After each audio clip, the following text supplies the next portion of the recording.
Passport তৈরির একটা চক্র অনেক বাংলাদেশি ধরা পড়ছে, এখানে দাঁড়িয়ে কারা ধরা পড়লো, কি কি বলবেন? তিনজনকে অ্যাপ্রিহেন্ড করা হয়েছে।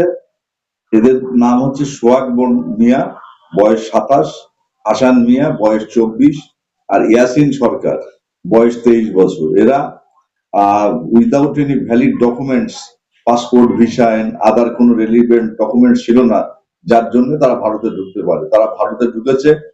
ভারতে ঢুকে এখানে ঘোরাঘুরি করছিল যখন ওই কলম বাগানের পাশে এলাকায়, একটা এলাকায়, তখন পুলিশ গোপন সূত্রে সংবাদ পেয়ে তাদেরকে অ্যাপ্রিহেন্ড করেছে এবং তারা সদুত্তর কিছু দিতে পারেনি এবং তাদের সন্দেহমূলক অনেক কিছু পুলিশের কাছে বলেছে এবং তার থেকে জানা যাচ্ছে যে এরা কোনো একটা মানে কোনো খারাপ উদ্দেশ্য নিয়ে এরা ভারতে ঢুকেছিল এবং এরা আদালতে এসে এখানে যা বলার চেষ্টা করছে যে তারা অস্ট্রেলিয়ায় যাওয়ার কথা ছিল নাকি, সেটা পুলিশ তদন্ত হবে এবং জাল কিছু কাগজপত্র নিয়ে পাসপোর্ট বানিয়ে জাল এরা অস্ট্রেলিয়ায় যাওয়ার পরিকল্পনা ছিল। এইটা এখানে কোর্টে এসে আদালতে ওরা বলছে।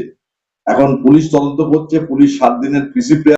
যে তিনজনকে পুলিশ গ্রেপ্তার করেছে এদের বয়স 22 থেকে 27-এর মধ্যে তিনজনের, এবং এরা বাংলাদেশের কুমিল্লা জেলা, গাজীপুর জেলা এবং নড়াইল জেলা, এই 3 জেলার এরা ব্রাহ্মণবাড়িয়া এই এলাকায় এরা বসবাস করে।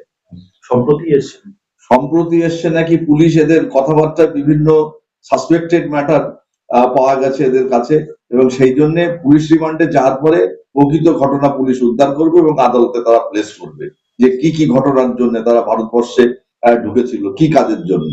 এটা যেহেতু ইনভেস্টিগেশন চলছে সেই জন্য ইনভেস্টিগেশনের বাইরে কিছু বলা আমাদের পক্ষে কঠিন। প্রাথমিকভাবে জানিয়েছে ওরাই অস্ট্রেলিয়ার আতঙ্ক। বাংলাদেশে ধরা পড়া কিছু কিছু সন্দেহমূলক যারা স্যাটিসফ্যাক্টরি কোনো উত্তর দিতে পারে না, তাদের ক্ষেত্রে এগুলো খুবই দুর্ভাগ্যজনক যে সম্প্রতি জেল থেকে বিভিন্ন রকম যারা ভারতের মধ্যে এসে অ্যাক্টিভিটিস করে বাংলাদেশে পালিয়ে গেছিল ইতিমধ্যে, তাদেরকে আটক করে রেখেছিল এই দেশের সরকার, কিন্তু বর্তমানে তারা অনেকেই জেল থেকে বেরিয়ে গেছে এবং তারা আবার ভারতে ঢুকে আবার কোনো টেরোরিস্ট অ্যাক্টিভিটি যদি করে সেটা খুবই দুঃখজনক ঘটনা। এবং এক্ষেত্রে আমরা তো বলবো যে সীমান্ত পেরিয়ে কি করে বিএসএফ